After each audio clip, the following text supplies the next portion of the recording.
and welcome to another episode of the Studio 78 podcast.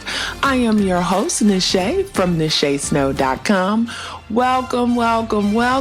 This is season 5, people. This has been like a crazy couple of months. I'm not even going to get into all the things I've been up to this past summer. I will save that for a future episode. But I just want to say welcome back and thanks for all the love, the DMs and the emails where you guys are like, where's the podcast? When is it starting back up? So I really appreciate it.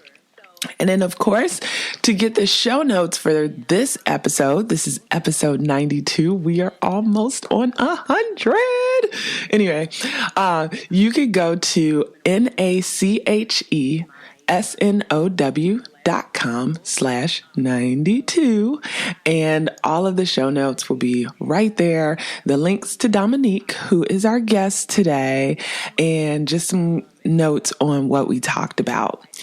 Okay, so before I get into Dominique's story, who is totally amazing, just a few housekeeping things. If you're new around here, welcome. And if you are returning, welcome back. But please be sure to go to your favorite podcasting app, especially Apple, if you're an Apple people, and please rate the podcast 5 stars. It really helps. And if I can get a flood of ratings this first episode, it'll bump me back up in the marketing category because I'm sure I've gone down a little bit since I've been off the air. But if you guys could do that, I'd really appreciate it. And if you leave a new little note when you do, even better. Okay. And one more housekeeping thing. If you'd like to support the podcast and get organized, check out my class, okay? How to get organized to make time for your passion. I've gotten some really good reviews from it so far. So if you're like, you know what? It's almost the end of the year and I need to get organized, check out the class. You can just go over to NacheSnow.com and click courses and you'll find it. You'll even see my free course, which is how to get to inbox 0. All right. So, all right, let's get into Dominique's story. Dominique Boseman. Dominique is amazing. I just love how she had an idea for something. She figured out like, oh, this is kind of like taking off. And then she's like, let me do something with it and see if I've got something here. And this is all while she was studying to be an attorney. And so very different things, right? An attorney and then starting up a skincare brand. And so it kind of uses, I would think, 2 different sides of your brain. But I don't want to have any spoilers here, but I want you guys to just listen to her story and kind of like the evolution, you know, why she did what she did, how she did it. And I think there's some really good tips in here too, especially if you're thinking about creating a product, like what she did in order to get her brand out there to people and eventually get her brand into the Whole Foods in Atlanta. So this story is just amazing. And don't worry, my voice is just like this for the intro outro because I don't know, it's that's that time of the year, fall. Allergies are messing up a little bit. So it's giving me that you're trying to be sexy, but you're not sexy voice. But for the interview itself, my voice is normal. So forgive my voice right now. Anyway, let's get to it. Hello, Dominique, and welcome to the podcast. Hi, thank you so much for having me. Thank you. Yes, I can't wait to get into skin deep because as a person who has all kind of skin issues, which I'm sure we will get into later, I'm always fascinated by like these amazing products that are coming out that are like better for our skin. So I just can't wait to dig into this app. But before we talk about Skin Deep, can you just tell the audience a little bit about you before you started this company?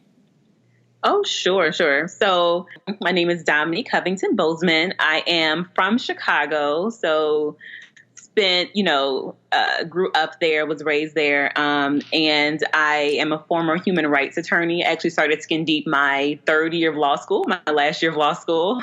And so I also am married and I'm a newly minted toddler mom. My little boy turned 2 on Monday. And so that is my life in a nutshell. My family and I moved to Atlanta, Georgia about a year and a half ago. And so we, transitioned and kind of relaunched the company here in Georgia. And so it's definitely an interesting journey so far. Yeah. Well, one cool thing, I am born and raised in Chicago. So, yes. My goodness. So, small little world, right? Yeah, I'm now in like the DC area. And it's so funny because when I go back there for the winters, even though DC has winters, I'm like, there's no Chicago winter. And I'm like, I've been out here for like 18 years now. I'm soft now. Like, I can't even do the Chicago winters anymore. It's so easy to get spoiled. Like last year when I was here in Atlanta, I'm wearing a t-shirt, and my friends are like freezing. I'm like, oh my, what are you talking about? The weather is great. So I'm totally over it. Yeah, it's just you easily. I have a friend in Florida, and she was originally from Chicago too, and she's like, I can't do it. She's like, I refuse to go back in the wintertime. And I was like, I don't blame you. So okay, so from Chicago, you were going to school to be an attorney.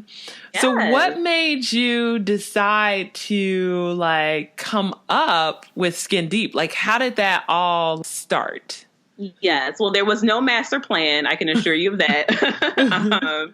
So literally I have eczema, dry skin, and sensitive skin. So I have a great combination going on. And so, Chicago winters are very dry, very hard on your skin. And so one particular winter, my eczema symptoms were flaring up, and I was looking for something to help, really. And I've always been, very into, holistic lifestyle and wellness and healthy eating. And so I wanted something that was, of course, natural and effective, right? And I really couldn't find anything. I really couldn't find anything that was natural that would also help my symptoms. And when they were natural, they were either dull, and uninspiring, or overpriced for very, basic ingredients. And so I just started researching what could help my skin, what I could do. And literally in my kitchen in Chicago, my little apartment, came up with this recipe of a cream. And, that's how it all starts though, right? Because you're just like, well, maybe a little bit of this. I know this might work. Let me just, let me try. Let me see if I can make something for myself. Yeah. Exactly. And so, I used it. It worked for me. I had a aunt and some friends come over to my house, and they saw this cream and they're like, what is this? Did you make that? And so people kind of got wind of what was happening, and started using it, but then came back, and said, this is really amazing. This feels really good. This has helped my skin. And so once I heard that feedback from other people, I just kind of started thinking that this is something really special here. Let me just see what I can do or where this goes. And so, Skin Deep was born from there. Yeah. So I'm going to dig into that a little bit because like my audience members, for example, like they have this idea, right? Or maybe they've like created this whatever. And, you might have a few friends that are like, okay, this product is amazing, but how did you start to sell it? Like, can you walk us through like what your first sales looked like and how did you initially package it?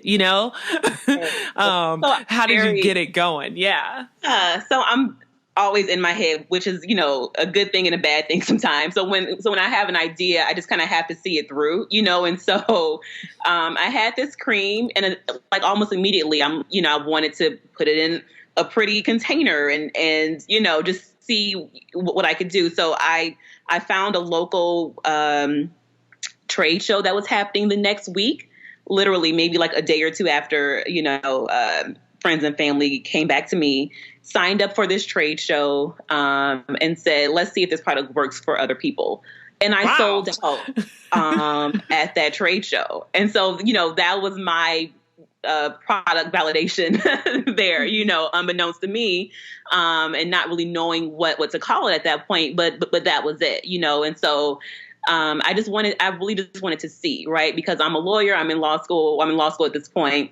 If I'm going to put energy into something, I wanted to make sure that it was, even worth it being a hobby, right? Mm-hmm. And so after, I sold out from that trade show, I got busy building a website and just kind of, went on from there. Once I knew that it was something that people wanted, and that's the most important thing. If you're making something and people want it, right, then you continue to go forward. So that was super exciting to have that experience happen. And it really just kind of propelled me and gave me the confidence to keep going. So first of all, wow. Okay. Because usually, it'll take months, maybe years. Somebody will be like cooking some stuff up.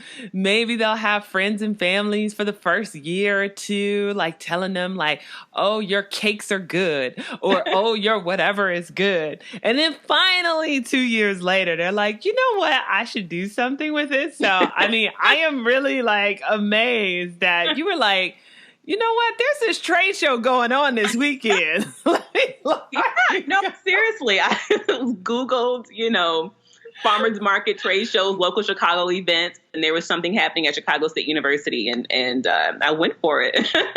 No, I love it. So you go to this trade show. And you're like, okay, people are buying this. They clearly need it, and they love it. And let me even back up from there. While you were at this trade show, I believe you said you didn't quite have a name yet, right, for the product, correct? No, yeah. So I had a name. I had a name for the product. I had labels. They were, handmade labels. I did have jars that I purchased, and then labels that were printed on a home computer. I'm a very visual person. So even though I made it, I did it. It looked really good. So, it was packaged and it was a nice presentation. But it was still very, very, early stages. Now, did you have like samples out there too? So where, like people kind of trying it a little bit and then they're like, ooh, this feels good. And then they just like, okay, I need like a couple of these. Yeah. So the beauty business is all about sampling and trying before you buy, right? And so, first people are, especially with beauty and cosmetics, it's about what they see first, right? And so if it's packaged nicely, they're buying with their eyes first. And then, of course, the moment of truth is when they're sampling it on their skin. And that's true to this day. That's the moment of truth, being able to actually have that experience with the customer and have them experience products for the first time. So, yeah, we had samples out. We have 5 different scents. And so once people smell the products, feel the products, it was really unique at the time. It still is unique. And people were, I think that people were, one, impressed because of our visual presentation, like for a trade show, that people were impressed that, how we looked. And then once they felt the products and tried the products, they loved it. So, it was definitely a couple of different layers at play there. The trade show is a hit, right? You sell out and you're like, what? Right? Like you didn't even plan to make this a business. So, So after that, take us just through like your next step. You do the website, but then how did you go about scaling it, marketing your business and really figuring out how do you produce this? Because, of course, when you start out, you might be making 5 here, 10 here, 20, but eventually you'll have to figure out how to make bigger batches, right? And then so you could sell like 50 at a time or 100 at a time. So I was just curious, how did that growth period look for you? The initial trade show was a success. And, I just really got down to business, and so figuring out how to double. My dad is a chef, so figuring out how to double and triple recipes. I'm like, talking to him. But I really started off with, acquiring one retail location, right? And so I think that really helps you understand, production, right? And what I need to make this happen, to get this order in on time, to have the products look good, have the same consistency. So I think starting off with that one small store, and then adding, I think we got up to maybe about 10 local stores. But starting off with that one small store really helped me to understand the ins and outs of production and how to scale. And it really was just trial and error. But that was kind of where the scalability kind of started. And I think that's sometimes where people struggle is really putting themselves out there. So as far as like getting that first store to sell your product, how did you go about doing that? To this day. So I think that my biggest hurdle personally was just believing in myself, right? And believing that this new path was my path, because I didn't want to believe it for a while. I'm going to be a lawyer. This is not necessarily what I thought the plan was. And so I think that once you really see yourself as an entrepreneur, as a business owner, and whatever it is, it becomes a little bit easier to put your stuff out there. I literally went into a store that I shopped at for clothes that I liked, and, bought samples of the products, product information, left products with them. And, really, it was really just about making that human connection again. So it's really not that hard to get, and, especially the smaller retail stores, it's not a lot of red tape. People just have to kind of like it. The buyers have to buy into your product, into your brand. And so just, putting yourself out there, being well versed in your product knowledge, having a great presentation just kind of gets that ball rolling. And so I always had success with getting into the retail stores just because there was that human connection as well. And then what do you think made your product stand out from some of the other all natural products that were in the stores? So, I am a creative at heart. I love visual branding, anything visual. And what was missing for me for natural products that I didn't see was, they were uninspiring. They didn't speak to me as a woman. I wanted something that looked pretty, right? That was beautiful, but that was also effective. With Skin Deep, from the very beginning, I wanted it to be an inspiring brand. I wanted women to see it, to love it on their shelf, to love using the products, and to really create that inspiring moment. Our visual branding was always, we've gone through iterations of it. Like, oh my goodness, I can't believe these are our labels. But at the time, they were really good. And so, really just keeping women, being seen and heard and at the forefront of everything we do, I think really kind of helped us to stand out. So this is, this was your last year of law school, right? Right. So I remember last year of college, and I wasn't even in law school. So I can't even imagine the kind of tests and all the things you had to do. So how are you able to sell this, keep up? I'm sure the sales might not be what they are today. And, actually, let me back up because curious, what year was this? I think I forgot to ask you that. So this was in 2012. In 12.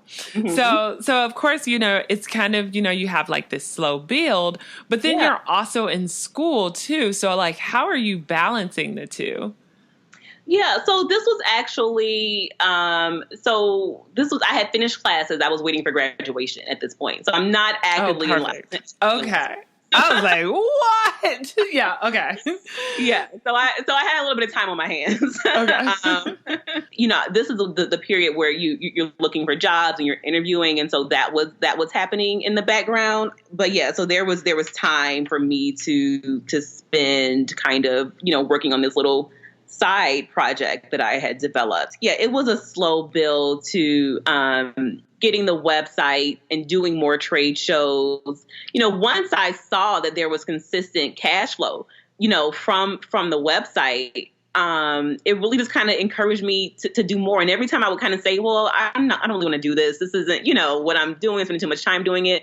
there would be another burst of enthusiasm from some area, and it would really just kind of propel me to go. And, my mom kind of just tells me, I don't know how you were able to do all of this stuff. And I don't know either. I just think that when you're in the flow, things kind of, the momentum helps you go to the next level and to kind of stay in the process. So were you kind of cash flow positive in the beginning? Were you breaking even? And how did you figure out like even the pricing of the product? Yeah. So, I got lucky. My dad also has an MBA. And so he was nice. Really. It's like dad. That's pretty amazing. Yeah. I would do everything myself and not want to ask him, and then need to ask him at the very end. But, so really, but really, just honestly, just researching, and really figuring that stuff out before I went to him, just to kind of for validation. But so if you're pricing, you want to make sure that when you are selling wholesale, right? And you're factoring in those distribution costs as well, so that when you're doing wholesale, that you're making money. And so I think that's the most for entrepreneurs who are just starting out. They're pricing their products too low at retail. So when you do get into stores, you have to pay distribution fees and you're wholesaling your products. You may not end up making enough money. And so pricing is super important up front. And so, Google is always your best friend. It's really easy nowadays to Google, how do you price your products? But I did have people, that were resources to me. And so for the first couple of years, we were just breaking even. I didn't have any outside investors. So it was really me putting, my own money and my own savings into the project. And so we were just breaking even initially. But, it was enough for me to not be losing money, for me to keep going. Right. That's how I tell people. It's like, at least if you can break even, then you're not losing money. You keep going, and then you just have to wait. I feel like sometimes there's just like this moment, and then all of a sudden you're like, whoa, okay, I'm making money now. Like, the sales are really starting to come in because you're like putting money back into the business, but eventually it'll like start to be cash flow positive. Exactly. Yes. And so, question for you, do you still do this part-time, or did you eventually just start to do this full-time? No, I started to do it full-time. And so I worked in law for 2 years and then transitioned to start doing Skin Deep full-time. And then, when I had my son, I really was very happy that I was able to have the flexibility of having my own business. And so that really made me committed to not wanting to have to go back to work for someone else. And so really just kind of kicked everything up a notch. And so, yes, it is Skin Deep full time, all Skin Deep every day. So how did you, that's like a scary jump, right? Like, so because you're like in corporate America for 2 years, you got a steady check coming in, you're like, okay, I got insurance, like I'm golden. To be like, well, this business is starting to make some money. It might not be making, I don't know if it was making as much money as you were making where you were working, but how did you just make that decision? Because that's a scary decision. Yeah, so I was in human rights law. I wasn't making corporate lawyer money. And so I kind of thought that, I could be working for myself and be making, almost what I'm making. And so, but it definitely was very scary. And especially because everyone's like, what are you doing? You're a lawyer. Why are you, making these beauty products? This doesn't make any sense to me. And so that was honestly the scariest part, right? Is believing that there could be this different path for me, and because you're not very sure of what that end result could be, just navigating that. But honestly, every time I wanted to stop, I got awesome opportunities that just kind of really pulled me back in. And so, making that leap, it felt right. It was scary, but it felt right. And luckily, I had an amazing husband, who was supportive by that time. And, just the stars kind of aligned to make that transition less scary. And then, through the last several years, what are some of the key moments? Like, I know you mentioned just the word investor. Like, were you able to get some investors? How were you able to scale? I'm just curious. What were some of the key moments since starting up Skin Deep? Yeah. So in April of this year, of 2019, we launched our products in Whole Foods in Atlanta. So that was a pretty big deal for for me. Yeah, it was, and especially because I tried to get into Whole Foods a year and a half prior to that, and it didn't work out. And that was a goal of mine for so long. So it was really difficult to kind of take that loss. And so when, and learned a lot of lessons from that. But then when we relaunched in April of this year, so retail is expensive. It's expensive because, it's a wholesale account, right? And B, you're putting money in up front that you're not going to see right away, right? So you get paid 30 or 60 days later, but you have to be able to produce the products up front. And so, it's just preparing for that, and knowing that if you want to launch in a year, being able to, if you don't have outside investors, being able to build up that capacity slowly but surely. And so that's what it was for me. It was, projecting, I want to be able to launch in Whole Foods in a year. Once you do get in, there's about, 7 or 8 months to prepare for that.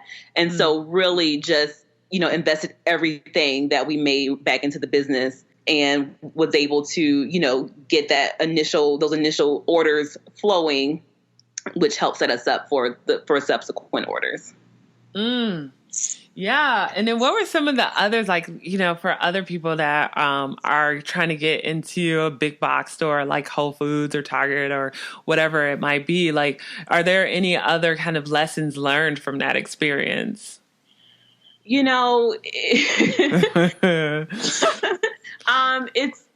It's so, every retailer is different, but it's just, it's one important just to go for it. Right. Because, there's opportunity that I had, before taking into Whole Foods, years ago that I just felt like I wasn't ready and I don't know, but I probably was, I was. And so I think that you just have to go for it. And, if you've done the very best you can do, put it out there.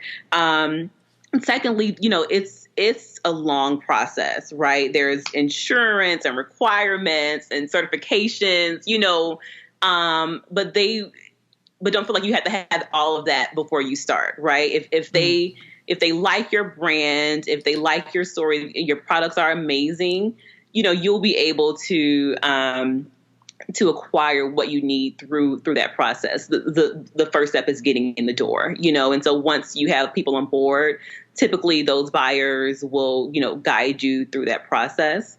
And so, just being able to have the capacity to deliver that initial order and then stay on shelf. So also building support, a support team, a support around your brand to be able to, engage with the store's customers, and to be able to stay on that shelf to get those subsequent orders. And so, I was able to bring in some brand strategists and really help us to create an environment that once we were there, right, that we hit the ground running and was able to have that support to keep those orders coming in. Yeah, because that's what I was going to ask you too, right? Because it's okay, you hit that goal and you're like, yes, I'm in Whole Foods. You go, I would be taking pictures in the store, posting on Instagram. Guess where we are? We're in Whole Foods. Go to Whole Foods. And so I was just curious, because of course Whole Foods has so many products. They're not going to be oh, we have Skin Deep here. Go buy Skin Deep, right? They're look, you're on our shelves. Good luck. So how do you get people to go and buy your stuff? Like, how did that look for you? Is it kind of just hoping like, ooh, I hope they see it on the shelves and buy it? Or do you have to do a lot of marketing around that in order for people to like, you know, in Atlanta to go to the store and like buy the product? So then it is moving on the shelves and then Whole Foods wants to keep you. You know what I'm saying? It's Right. so, to me, it seems like that's like the tricky part. Yeah, I mean, so you definitely have to have a presence there, right? And so I and my team, we are at these stores a lot, demoing, getting people, their shoppers interested in the brand.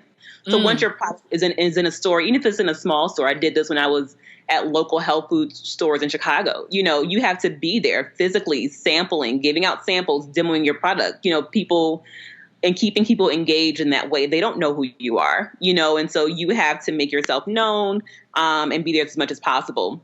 And so that is, if you ask anyone, it's demoing at these box stores as much as you can. And then, really having a connection with the team on the ground at these individual stores. I'm there, as much as I can. I'm introducing myself. I'm talking, what's working, what's not working, what can we, just being available. Right. Mm-hmm. And so they're people too. They have a lot of brands, but your brand can stand out if you take the time to make that connection with them, and so, I'm able to say, what can we do? Can we do this? And really be able to work with the team that's on the ground at the local stores as well. And so, just being present and being engaged and not thinking that a product can sit on the shelf and sell itself. And so there's a lot of, marketing that goes behind it. And there's just a lot of like on the ground, doing activations if you can, right? So they always want you to bring in your own activations. And so, you having that support to, host your own events at the store, so just being engaged is really the key. No, I think that's like some great advice. And then I was just curious, like through the years, how did your production change? Because your first batch, you kind of cooked it up. Mm-hmm. But then once you start selling a lot, that's a lot of cooking. So how did that, like, what does production look like for you today? Like, how did that evolve? Yeah. So, for me, it was always really important to have fresh, body care and skincare, and so we have a production studio, so the products are still manufactured in-house. And so that's really important, but we just have, larger equipment. And so, I never wanted to have another company make our products for us because, sometimes things get lost in translation. So I'm not saying that we won't consider that in the future, but for now, having our production team make the products is what works for us, and so it's really like a bigger kitchen, right? In a bigger space, but I definitely, I never wanted products to sit in a warehouse before being shipped to me, and so I really want my consumers to get the freshest product possible. And so that means we're able to, make quantities that are large, but still keep the quality and efficacy, if we can control the production. No, that I feel like that really makes a difference, and especially for all natural products too, because you can feel the difference, right? Like at least I know I can, and I feel like it goes on smoother. It's like you could tell. I feel like when something has been sitting on a shelf forever or in a warehouse, Yeah, you can, and then also, I mean, just for other product producers. It's just about, owning your own recipes as well, and, so it's there are options. It's nothing wrong with having a contract manufacturer make your products for you. But I think that we're able to keep costs lower. Part of our platform is being affordable and being accessible. So we're able to keep costs lower and to keep the quality up by producing it ourselves. This is gold. So before I get to the wrap-up questions, another thing, like I'm on your website now, and I know you started off right with the body butter, the lotion, or the souffle, but now you have like all of these products. Like you got like the body scrub, you got a body wash, so how did you expand? Because that's like, it just reminds me of like chemistry, right? Like, so you start with this body butter, but creating a wash is like a little bit different. So how did you go about doing that? Was that like trial and error and experiment? Did you have to bring in kind of like a chemist or somebody else to help you come up with the formulas? Like, how did that all work? Yeah. So a lot of it was trial and error, but then eventually I was able to, I'm able to consult with the chemist because we want to make sure the products are, are working and they're safe and they're effective. And so I do consult with a chemist and estheticians to make sure our products are safe and that are effective. But yeah, I initially had honestly like upwards of like 15 products. And pared it down because I am a product person, right? And so I love creating new products. But, when we did the relaunch into Whole Foods, really wanted to focus on doing a few things well, and so, and really streamlining our process.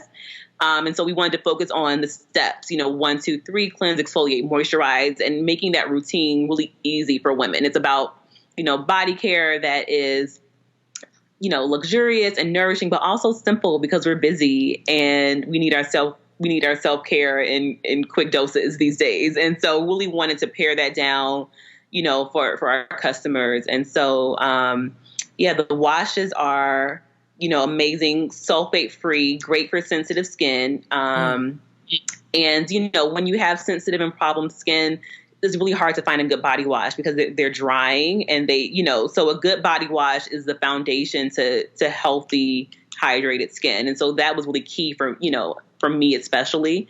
And then the scrubs are amazing. They're decadent. And then the souffle. So yes, I'm able to consult with chemists, to make sure that our products are safe and effective. And then this might be just like a weird question, so you could be like, Nache, what are you talking about? But I always wondered, so like, you have like your, your ingredients and like your special formula, but of course, like with any skincare line, you do put like the ingredients on the bottle. So I'm like, I always wonder like, what stops someone else from being like, okay, she has a little bit of avocado and a little bit of, you know what I'm saying? And then just kind of like trying to replicate that. Like, cause I think sometimes that's a fear of people too, right? Like they're like, oh my God, I have my grandma's recipe for whatever. And if I put it out here and I start selling it, somebody might try to take it. So yeah, what are your kind of thoughts on that? Or how did you how did you work around that? Well, so there are a couple of different answers to that. So first, for me and for Skin Deep, I value transparency and authenticity. And so I want you to know what you're getting, right? And so I wouldn't buy anything if I went to their website and I didn't know what was in it, and so that's really important. It's for our customers to feel confident that they know what's going on, right, with their skincare and their body care. With respect to people can reverse engineer things. That is a real science that happens. You can protect yourself by getting a patent for your ingredients and for your formulations. Our souffle is a trademark secret. And I think if people are going to spend time trying to do, you could just do it yourself. Like I'm not going to spend time to figure out how to make somebody else's product. You could just make something else. So I think that there's always that possibility, and certainly that does happen to people. But I value our customers knowing what they're getting. And we haven't had any problems yet, knock on wood. But no, but it's the thing that my thing is like, you can't let that hold you back. I remember when I was selling like my laser cut goods, I used to make this like feather and I would sell it on my website and Etsy.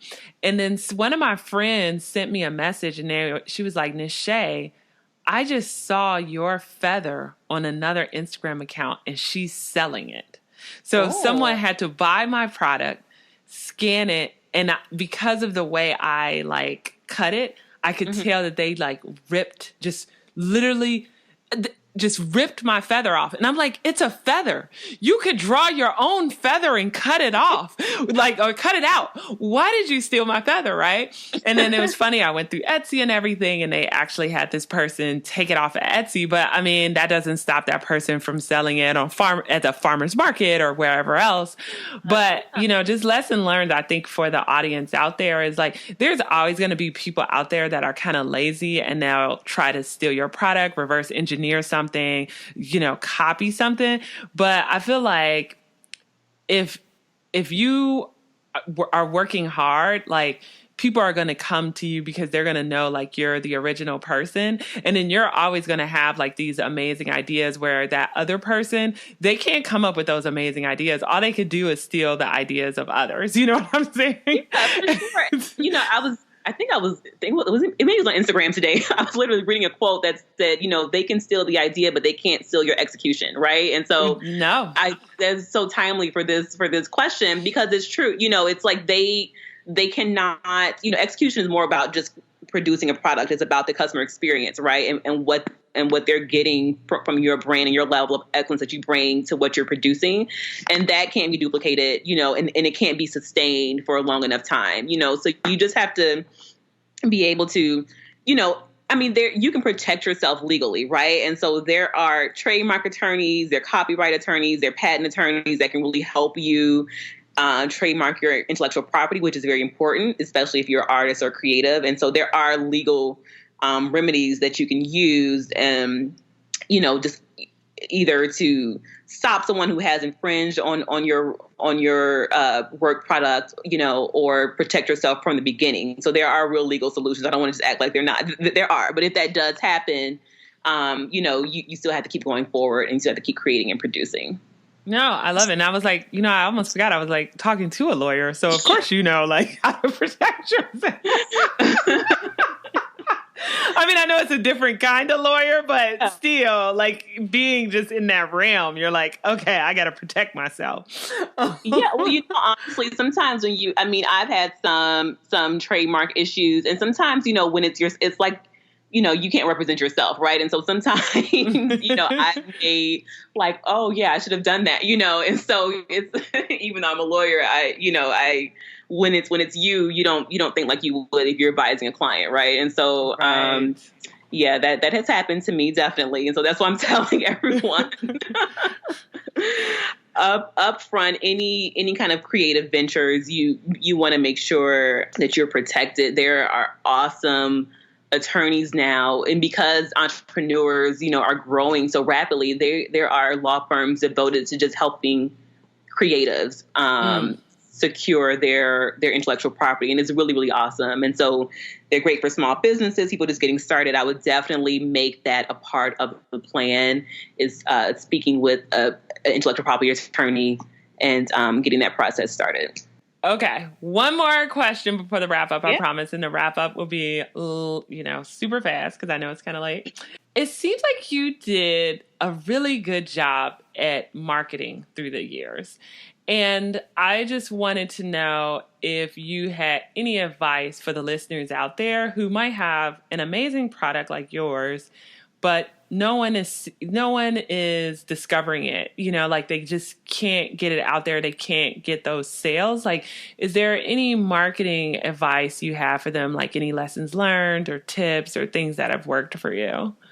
Yeah. And I'm still learning. Thank you for that compliment. I am taking that compliment for sure, but I am definitely learning. One thing I do know is that, you know, people want to feel connected to something, right? And so we have so many brands that are vying for our attention, you know, and what makes you different. We, you know, just launched this, you know, our Glow Getter Ambassador campaign, just to really have real women tell their real stories about, you know, their skincare journeys. You and the people around you, right, are your best marketers. So if you can get real people talking about how awesome your products are, that is really the best tool. You know, when I'm at Whole Foods, people come up to me and say, you know, my sister brought me one.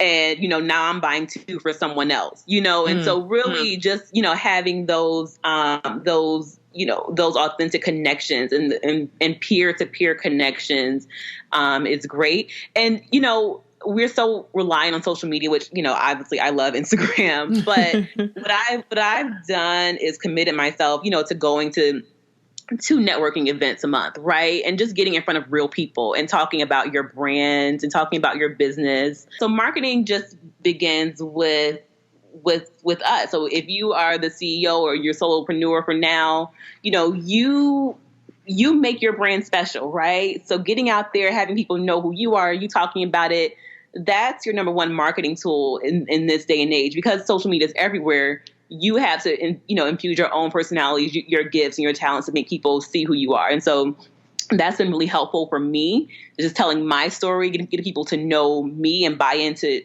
Dominique as a person, right? And then they can buy into the brand as well. Love it. Okay. Now for real, wrap up questions. First wrap up question is, how do you stay organized? So I am working on that because I was organized until I became a mom, and then my life kind of just went upside, just kind of it's like survival mode. Okay, so lately, I've been resisting this for a long time. I'm not a morning person by nature, and so, but with the baby, it's forced me to, and so, every successful person does this, right? And it's very cliche, but literally, getting up early, starting your day, so when I get up, I write out everything I have to do for my day in the morning. And so when I'm going through, my routine, I'm not all over the place. So it helps me mentally get organized. And so I love planners. I love, planners that are broken up by the day of the week. So in the morning, I write in my planner. It has really changed my life. And I also take that time to really kind of meditate, set the tone for my day. And so for me, having that mental clarity to deal with all the craziness that happens, really helps me, stay organized and stay focused throughout the day. And then do you have a hobby? So my hobby is dance. So I have been a dancer for a long, long time. I'm a performer, creative. And so I dance as my hobby. No, dancing. I have a friend that's like really into dancing too. So I feel like it gets you off of the computer and just gets you moving. So great hobby. Yeah. And also, I love to read. I've been an avid reader. Like I can read a book in, if I have an entire day, like I can finish a book in a day. And so I, read at night. I try to read something that's not business related and just read for fun. And so reading and dancing, all those things kind of help keep me balanced and centered.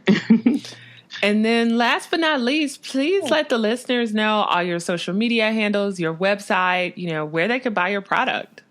Yeah. So skindeepbodycare.com is the website. Social media and Facebook is at Skin Deep Body Care. We are available online, and if you're in the Atlanta, Georgia area, at Whole Foods Market. But our e-commerce site is available everywhere. And so I am, just so thankful to be chatting with you, and just so happy that this little brand that happened so many years ago has really just, been able to help me and help so many other people. Well, thank you so much for being on the podcast, and thank you for sharing your knowledge. So, because I think this episode is going to help twofold. It's going to help that person that's been thinking about launching that business, but then it's also going to help somebody who has eczema or just dry skin, or who just wants a really nice souffle or body wash, So thanks a lot. Thank you. I appreciate it. So what did I tell you guys? Amazing, right? I just love all the tips that she has provided.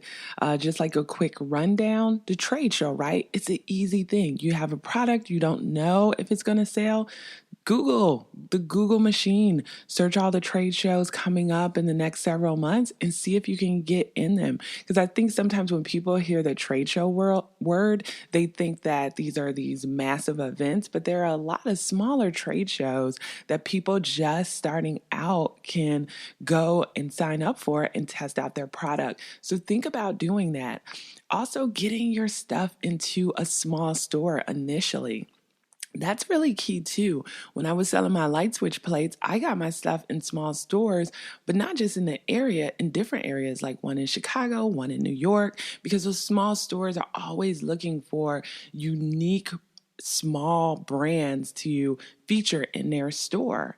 And so the tips too that she gave, when working with a wholesaler, I think also were gold. So I hope you guys were taking notes. If not, re-listen because I don't want to repeat everything. And the last tip that I hope you guys took away from this is the attorney part. Not every product that goes out there needs to have, let's say, an attorney to trademark and make sure your intellectual property is protected, because maybe it's not something that you even know that you want to commit to, and maybe there's no secret sauce or recipe to what you're doing. But if there is, the advice of just getting an attorney early on is really great, especially if you can afford it and find an attorney that specializes in helping creative entrepreneurs in your area. Okay. And then last but not least, you are your best marketing tool. I cannot say enough about that. All I can say is I always find in any of the businesses I start, actually, my best tool is me. And especially when I'm going out there to different networking events, or if I'm going to places and then selling a product, I always find that I sell more in person talking about it, because people can see my passion, people can see my product versus my sales online, right? It really starts with me putting myself out there and really explaining to people why my life cleanse journal, or why my course, or why my plates, or why this or why that. No matter what I'm selling, they can, when they see me in person and I'm talking to them about it, it's just something about that connection and the fact that I'm actually putting myself out there to talk about it. You can't be afraid to do that. And so you are your best marketing tool. Okay, I hope you guys found this useful. If you did, please comment on Instagram. Please comment on the show notes at nachesnow.com/92. Comment on Facebook. I just would love to hear what you guys thought, what you guys learned. And I just would love to hear from you guys, because I've been gone for a couple of months and I'm back. So definitely reach out to me. And if you haven't already, be sure to go over to nachesnow.com and also check out the new course and see if it's something for you. All right, good people. We'll do this again next week with another amazing guest. Have a beautiful week. Take care.